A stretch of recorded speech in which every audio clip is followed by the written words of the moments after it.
আসসালামু আলাইকুম। সুপ্রিয় দর্শক মণ্ডলী, আপনারা জানেন আজকে হলো সেই 31 আগস্ট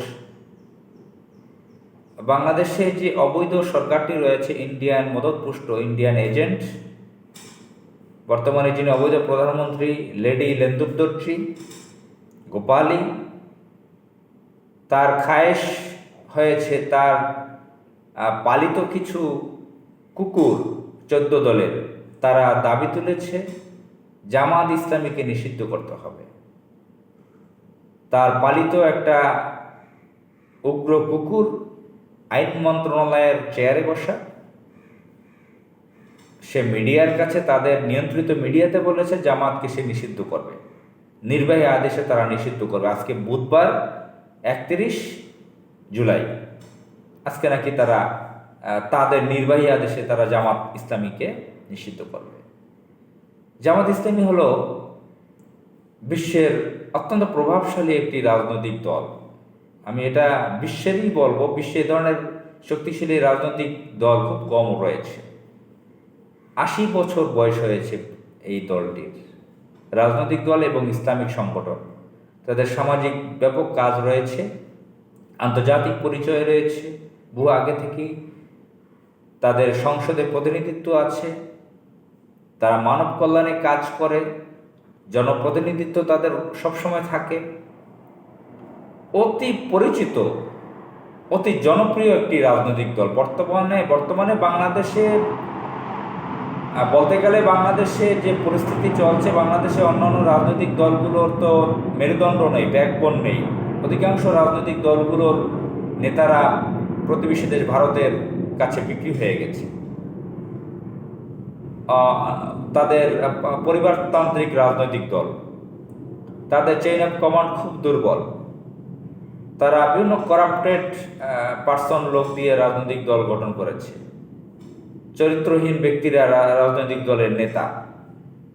ঘুষ, দুর্নীতি, সুদে নিমজ্জিত, তারা সুদে নিমজ্জিত, বিভিন্ন সন্ত্রাসী কার্যকলাপে তারা নিমজ্জিত। তারা রাজনৈতিক দল ঠিকমতো চালাতে পারে না, তাদেরকে মানুষ ঘৃণা করে। সেখানে জামাত ইসলাম অত্যন্ত পপুলার, জনপ্রিয় একটি রাজনৈতিক দল। কোটি কোটি মানুষ জামাত ইসলামকে ভালোবাসে। জামাত ইসলামের মানুষ, অধিকাংশ মানুষ শিক্ষিত, তারা লেখাপড়া করে, সবসময় চর্চার মতো থাকে, স্টাডির মতো থাকে। তারা প্রচলিত যে ডেমোক্রেসি আছে, যেগুলো পলিটিক্যাল সায়েন্সে বিভিন্ন কলেজ ইউনিভার্সিটিতে পড়ানো হয়, আব্রাহাম লিঙ্কনের উদ্ধৃতি দিয়ে, বা কার্ল মার্কস, ডারউইন, যার কথাই বলেন না কেন, ডেমোক্রেসির কথা তো অনেকেই বলেছে।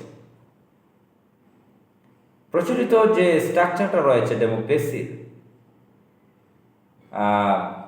সেই ডেমোক্রেসির পক্ষেই কাজ করে জামাত ইসলাম। তাদের মধ্যে দুর্নীতি নাই, করাপশন নাই, তারা রাজনীতি করে স্বচ্ছ প্রক্রিয়ায়, এবং তারা লেখাপড়া করে সবসময়। সেই ধরনের রাজনৈতিক দলকে বাংলাদেশে যারা ভারতীয় এজেন্ট, যারা রাষ্ট্র ক্ষমতাকে কুক্ষিগত করেছে অবৈধভাবে, যারা বাংলাদেশে বহুবার গণহত্যা চালিয়েছে, সম্প্রতি গণহত্যা চালিয়ে হাজারো মানুষকে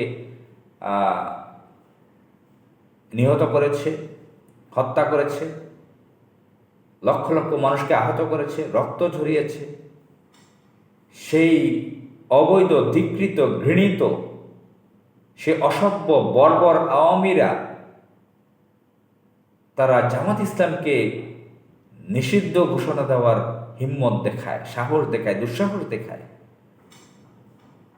যখন বাংলাদেশের মানুষ ফুঁসে উঠেছে এই অবৈধ সরকারের বিরুদ্ধে, কোটি কোটি মানুষ রাজপথে নেমেছে, বাংলাদেশকে মুক্ত করতে চায়, প্রকৃত স্বাধীনতা অর্জন করতে চায়, আপামর জনগণ, আম জনতা, নারী, পুরুষ, বৃদ্ধ, শিশু, সকল স্তরের, সকল বয়সের মানুষ রাস্তায় যখন নেমেছে, রাজপথে নামার চিন্তা করতেছে আরো বেশি করে, এই গণহত্যার বিরুদ্ধে যখন ফুঁসে উঠেছে, বিক্ষোভ ছড়িয়ে পড়েছে বাংলাদেশে, সেই সময়টায় এই অবৈধ সরকার, এই সন্ত্রাসী গোষ্ঠী আওয়ামীরা জামাত ইসলামকে নিষিদ্ধ ঘোষণা দেয়।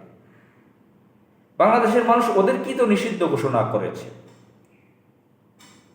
প্রকৃত বাংলাদেশের মানুষ, ওরা তো ইন্ডিয়ান চর, ইন্ডিয়ান এজেন্ট। প্রকৃত বাংলাদেশের মানুষ এই অসভ্য বর্বর আওয়ামী লীগকে নিষিদ্ধ ঘোষণা করেছে। তারা অস্ত্র দিয়ে সন্ত্রাসী কার্যকলাপের মাধ্যমে রাষ্ট্র ক্ষমতাকে কুক্ষিগত করে আছে, ধরে আছে। তাদের জনভিত্তি নেই, জনসমর্থন নেই। বাংলাদেশের মানুষ তাদেরকে চরমভাবে ঘৃণা করে, তাদেরকে সন্ত্রাসী গোষ্ঠী হিসেবে দেখে, তাদেরকে দস্যু বাহিনীর সদস্য হিসেবে দেখে প্রতিটি আওয়ামী লীগকে। সুতরাং বাংলাদেশের মানুষের কাছে তারা নিষিদ্ধ। তারা অবৈধ ক্ষমতায় থেকে ঘোলা পানিতে মাছ শিকার করার সুযোগ পাবে না। তারা জামাত ইসলামকে নিষিদ্ধ করে তারা অন্য ধরনের ফসল ঘরে তুলতে চায়, তারা নিজেরা রেহাই পেতে চায়, ক্ষমতা আঁকড়ে থাকতে চায়। তাদের নিয়ন্ত্রিত মিডিয়াকে কাজে লাগিয়ে জামাতকে নিষিদ্ধ ঘোষণা করে তারা সুফল পেতে চায়। সেটা বাংলাদেশের মানুষ হতে দেবে না। বাংলাদেশের মানুষ সচেতন হয়েছে, এসব ভণ্ডামি বুঝে। গোপালীর কান্নার অভিনয়, ছল চাতুরি, চতুরতা, এগুলো মানুষ বুঝে। এগুলো করে লাভ হবে না। বাংলাদেশের মানুষ জেগে উঠছে, জেগে উঠবে। এদেশে গণ অভ্যুত্থান চলছে, সেই গণ অভ্যুত্থান সফল হবে ইনশাআল্লাহ। আসসালামু আলাইকুম।